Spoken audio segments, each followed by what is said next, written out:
Olá, tudo bem? Eu me chamo Maria Carolina e hoje eu vou abordar o tema dor abdominal e abdômen agudo na gravidez, um trabalho que foi realizado em parceria com os meus colegas da LICIG, que é a Liga de Cirurgia Geral da Universidade Católica de Brasília. Para a introdução, eu vou apresentar para vocês a definição de abdômen agudo, que é uma síndrome dolorosa abdominal de início súbito, ou seja, menos de 24 horas, e que necessita de uma rápida intervenção, seja cirúrgica ou clínica, de preferência resolutiva, e que, no contexto da gestação, ela representa um desafio diagnóstico. Isso porque, as alterações fisiológicas que são vivenciadas pelo corpo feminino não só predispõem a um maior acontecimento do abdômen agudo, como também dificultam o diagnóstico do mesmo. Porque a causa, do abdômen agudo na gestação pode ou não ser correlacionada com, alguma causa obstétrica. E também, há o envolvimento não só da mãe no abdômen agudo gestacional, mas também do feto. E, infelizmente, uma demora diagnóstica pode representar riscos para ambos os envolvidos. E daí que surge a relevância da nossa temática, né? Porque sabendo, como prosseguir para um diagnóstico mais rápido e eficiente, pode garantir uma maior segurança para a mãe e para o feto, garantindo assim um melhor prognóstico.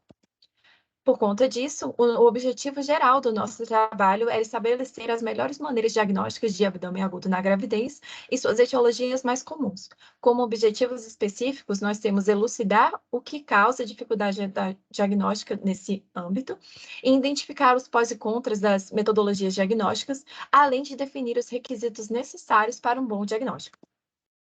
Assim, entramos na metodologia. Esse estudo, ele é uma revisão de literatura que foram usadas bases de dados PubMed, Medline e BVS, procurando artigos em inglês e português dos últimos 5 anos, a partir das palavras-chave abdominal pain, acute abdomen e pregnancy.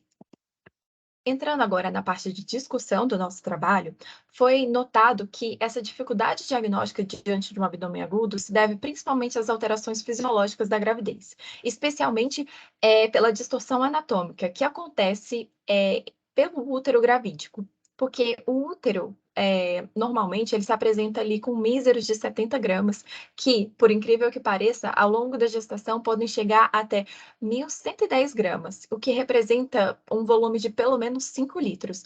Então, por conta dessa grande massa que acaba se desenvolvendo no abdômen, ocorre a compressão de diversos órgãos e as estruturas abdominais precisam se rearranjar e elas vão se realocando ao longo do abdômen em posições não tão convencionais, que não tão normais para a anatomia comum.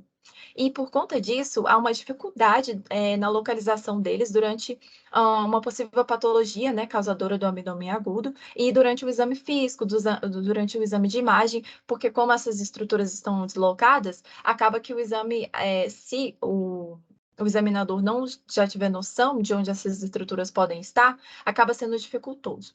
Além disso, há algumas alterações da própria gravidez mimetizam também patologias agudas, que, por exemplo, a leucocitose não específica, ela acaba sendo resolvida, às vezes, apenas 6 dias depois do pós-parto. Também temos sintomas normais da própria gravidez, como náuseas e vômitos, anemia fisiológica, aumento da frequência cardíaca basal.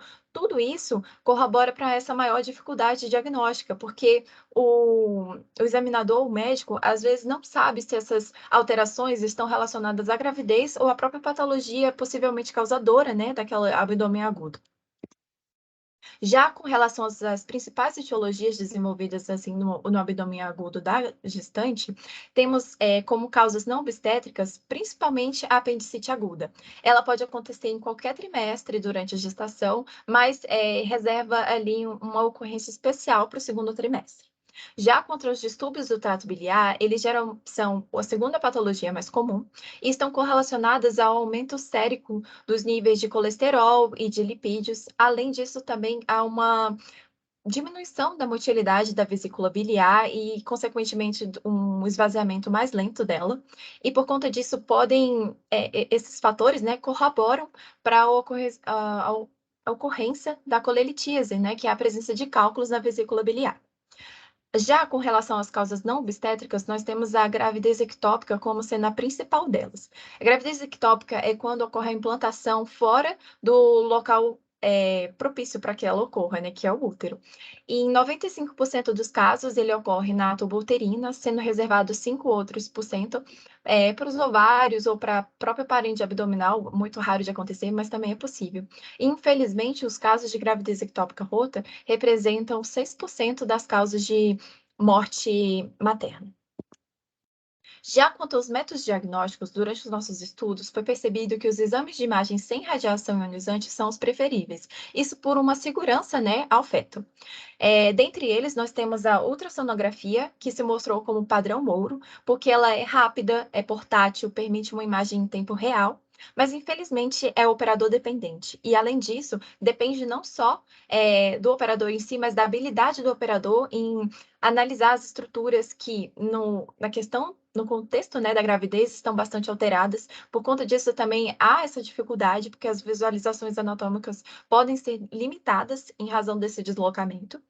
E vale ressaltar que a ultrassonografia, ela vai perdendo, infelizmente, a acurácia, conforme o desenvolvimento da gravidez, mais no quesito da apendicite aguda, que é a principal, né, causa, não obstétrica do abdômen agudo na gestação. Então, ao longo, principalmente no último trimestre, ela não tem uma acurácia tão boa. Já a ressonância magnética, ela vem como um contraponto para essas dificuldades, porque ela é excelente na avaliação transversal dos tecidos moles do abdômen e da pelve. Mas, infelizmente, ela é mais cara, ela é menos acessível, ela não é tão portátil ali para o caso da emergência, né?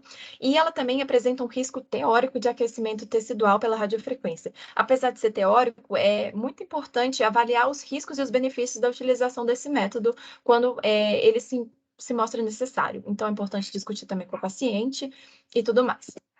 Como conclusão, nós percebemos que o diagnóstico eficaz do abdômen agudo gestacional, ele necessita de alguns requisitos, que se tornam fundamentais o conhecimento sobre as etiologias do abdômen agudo prevalentes na gestação, porque, tendo noção dessas etiologias prevalentes, o médico já vai ter um olhar direcionado para elas e já vai procurar ali nos seus exames físicos ou próprio na anamnese, exames de imagem, e já vai procurar pistas de que podem indicar essa etiologia.